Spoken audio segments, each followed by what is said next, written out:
కొత్తిమీర కాడలు పుదీనాతో నేను పచ్చడి చేస్తున్నాను చూడండి. ముందుగా ఒక ప్యాన్ తీసుకున్న 2 గరిటెల నూనె వేసాను. ఇప్పుడు అందులో పోపులు వేస్తున్నాను చూడండి. ముందుగా శనగపప్పు, తర్వాత మినప్పప్పు,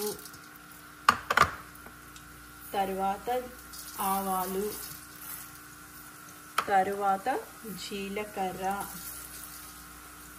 తర్వాత వెల్లుల్లిపాయలు, తర్వాత ఎండుమిరపకాయలు, తర్వాత కరివేపాకు, ఇవంతా వేపుకోవాలి. కొంచెం ఇంగువ.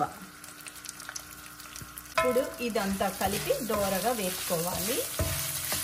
చూడండి, దీంట్లోనే నేను ఉప్పు కూడా వేస్తున్నాను. అట్లానే కొంచెం పసుపు కూడా వేస్తున్నా. ఒకసారి ఇట్లా కలుపుకోవాలి. ఇవి కొంచెం వేగిపోయాక నేను ఇందులో కొత్తిమీర కాడలు పుదీనా వేస్తాను చూడండి. చూడండి, పోపులన్నీ వేగిపోయాయి. ఇప్పుడు దీంట్లో నేను కొత్తిమీర కాడలు వేస్తున్నాను చూడండి.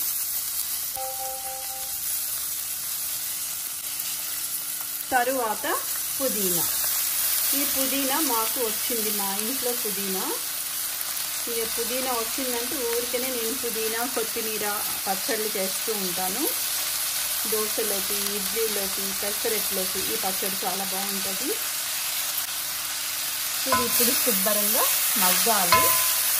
ఇట్లా నూనెలో చిన్న మంటలో మగ్గిపోయాక నేను పచ్చడి వేస్తాను చూడండి. అంతా మిక్స్ చేసుకోవాలి. పోపులు అడుగుకి వెళ్ళిపోయాయి కదా, అందుకని నేను ఈ ఫోర్క్ యూజ్ చేస్తున్నాను.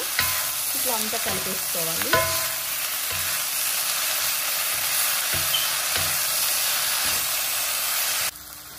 చూడండి, పుదీనా అంతా మగ్గిపోయింది, కొత్తిమీర కాడలు కూడా మగ్గిపోయాయి.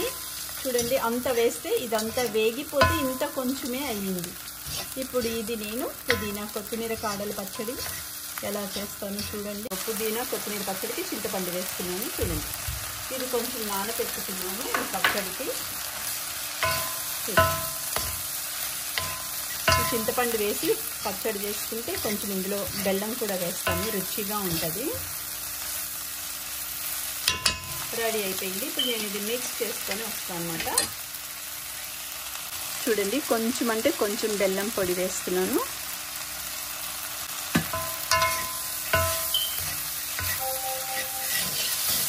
నేను పుదీనా పచ్చడి గ్రైండ్ చేస్తున్నాను. కొంచెం వాటర్ వేస్తున్నాను చూడండి.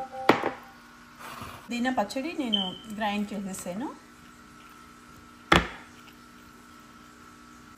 చూడండి, పుదీనా పచ్చడి రెడీ అయిపోయింది. ఇప్పుడు దాంట్లో కొంచెం తాలింపు వేస్తున్నాను. రుచిగా పుదీనా కొత్తిమీర కాడల పచ్చడి రెడీ. ఇది దోశలోకి చాలా బాగుంటుంది, ఇడ్లీలోకి బాగుంటుంది, పెసరట్లోకి బాగుంటుంది, ఎన్ని